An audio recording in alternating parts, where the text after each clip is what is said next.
Hey guys, this is Brian from Better Chess Training, and today I'd like to show you what I think is an instructive game that I played recently. Uh, and I actually was streaming, so if you see this in the near future, you might want to check my channel on Twitch and see if you can watch my commentary as I'm playing the game. This was a classical game with time control of 30 minutes with a 20-second increment, so I got a little time to think, and I'd like to discuss what my thoughts were during the game, as well as some of the variations I missed and some of the variations I saw, and let's get to it. Okay, it starts out with e4. I'm playing white, and my opponent's rated around the same level, about 2050 on Lichess Classical. Okay, c5, we have the Sicilian, knight to f3, d6, d4, c takes d4, knight takes d4. Okay, we're in the open Sicilian, and as many of you know, there's a lot of different options here. g6 is the dragon, e6 is, well, actually, after knight to f6, I'm sorry. Knight to c3, there's a lot of options. g6 is the dragon, e6 is the Scheveningen, and a6 is the Najdorf. Those are maybe the three big responses here with the d6 Sicilian. Okay, so the Najdorf is played here. This is what my opponent played, and I played bishop to e2, which is a system I've been playing more recently. System that was played by Karpov, who has become one of my favorite players. And I was thinking to myself as I was streaming that I really need to be more thoughtful during the middle game and think about because I was studying Karpov's games and how deeply he thought about the position. So I was trying to emulate him somewhat. So let's see how this goes. E5 is played. This is all theory so far. Knight to b3, bishop to e7. I castled. My opponent castled, and then I played king to h1, which is the second move. The main move here is bishop to e3, which I play as well. But king to h1 is interesting because it allows you to play f4 without having to worry about action on this diagonal. So from here, there are a couple main moves that can be played. b6, knight to c, and here bishop to e6. Okay, and my opponent and I afterwards discussed that he was thinking of playing bishop to e6, and from there I would play f4. And the idea is, we're trying to attack here with f5, and so that's going to force some action. E takes f4, and bishop takes f4, which is considered slightly better for white, kind of a normal Sicilian advantage, open Sicilian advantage, with white space advantage and potential king attack. Um, the other moves that I was thinking you might play is b5, which is also okay. And the main move there is a4. And then if b4 is played, we actually have knight to d5. And here's the idea is that if knight takes e4, then bishop to f3 gets quite dangerous because after this knight moves, then we have this potential discovery. For example, if he goes back, then we're just winning this rook. So in this particular line, again, this is not theory. This would be a blunder. F5 would be played, and then it's just better after knight takes e7, queen takes e7, and if you guys see it, queen to d5 check with this fork. So good little thing to remember there. So a4 would be the play there. Let's see here. But instead, my opponent played a different move. Knight b to d7. Now, this is also, it's a known move, but it's a little more rare. And here I was considering a few moves. A4, with this idea of pushing to a5 potentially. And then the move I played in the game, which is bishop to e3, helping to control these squares. Now, one of the considerations strategically that I had is what to do with my f pawn. In some lines, we push it to f3. and in some lines we push it to f4. And the main difference, at least to my understanding, is where black is going to play this bishop. So if he commits the bishop to e6, then I can attack the center with f4. If he plays like b5 or b6 and then bishop to b7, then I play it to f3. So that was sort of, if you watch the stream, that was sort of the thought there, because I was kind of out of theory, or I didn't really know the exact moves that I should be playing here, but I knew that was sort of the ideas that I needed to be playing around. Now here, white, I think maybe should have played b4 here, with the similar idea of just gaining some space, and then if I attack here, play bishop to b7. And then he's kind of got an okay game there. But here instead, he plays rook to e8. And I think this is sort of the first strategic mistake, because now it allows me to play a4 right away. Of course, now he can't play b5 because he's going to lose a pawn. And that's sort of the theme here, is that he's forced, that he can't really do that.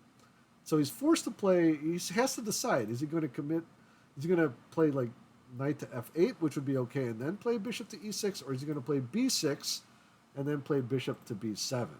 Okay, let me just show you. He did not play this, and in that case, I could just have some normal development. I could actually play a5 here, really lock down this b6 square, which would give a nice kind of moderate advantage to white. But instead, he plays b6, which is what I was expecting. And now this allows me to commit my f pawn, but it really starts to develop my plan here. And it's f3.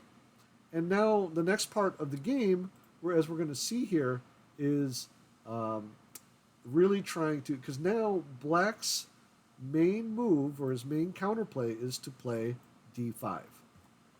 And so now over the next few moves, I go about stopping that. So bishop to b7, again, targeting this d5 break.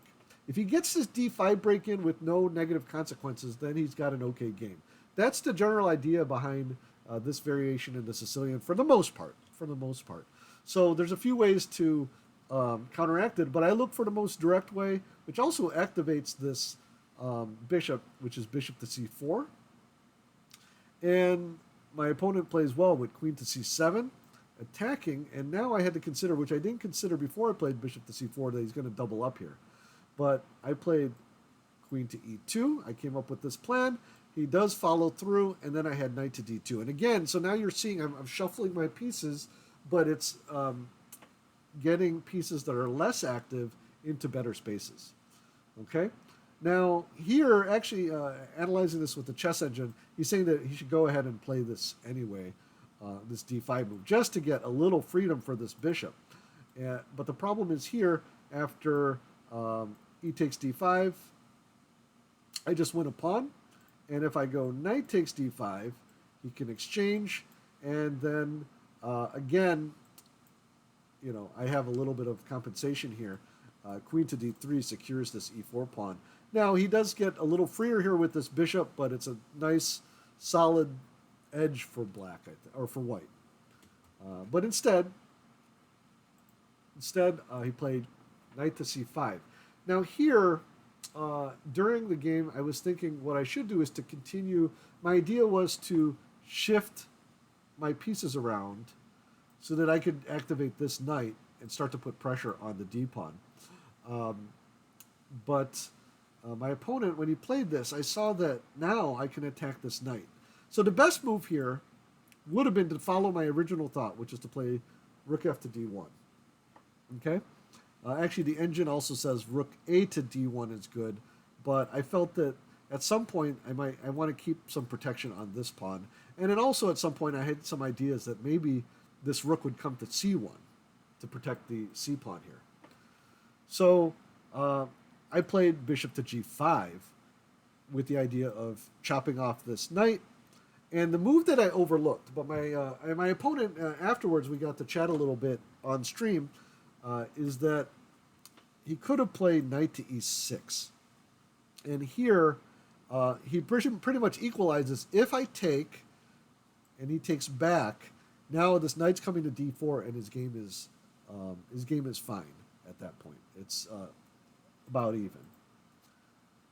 And so really, to maintain any type of edge, but it would be the slimmest of edges, I'd have to play bishop to e3, and really after that, uh, knight to d4, queen to d3 to cover my c2 pawn, and after knight to c6, black pretty much has an even game, maybe a slight advantage for white, with space advantage as well as kind of this cramped piece here. But these are the kinds of, I was very pleased that I was actually coming up with some of these thoughts during the game. But my opponent, interestingly, what I had failed to calculate before I played bishop to g5 was this knight takes e4. And the original thought here was knight takes e4, and then if I take back,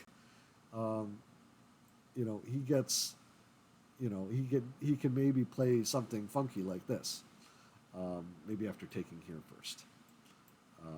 But what he didn't quite calculate was this. F takes e4, and now I've got this raging attack here. Really the best move here at this point is to just take.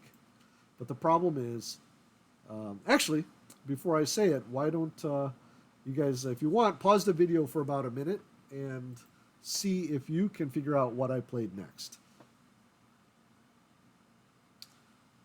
Okay, hopefully you got a chance to try it out yourself. It's not too hard to find. Now, a mistake, although it would still be probably winning, is bishop takes f7 check.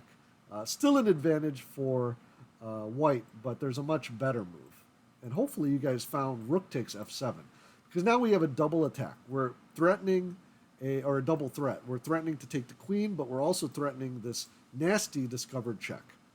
And probably the best for black here is just to take and take here, but then we really, there's just too many weaknesses. And we can go a few ways with this. We can go with queen to h5 check, or we can go with knight to c4, basically totally winning the house.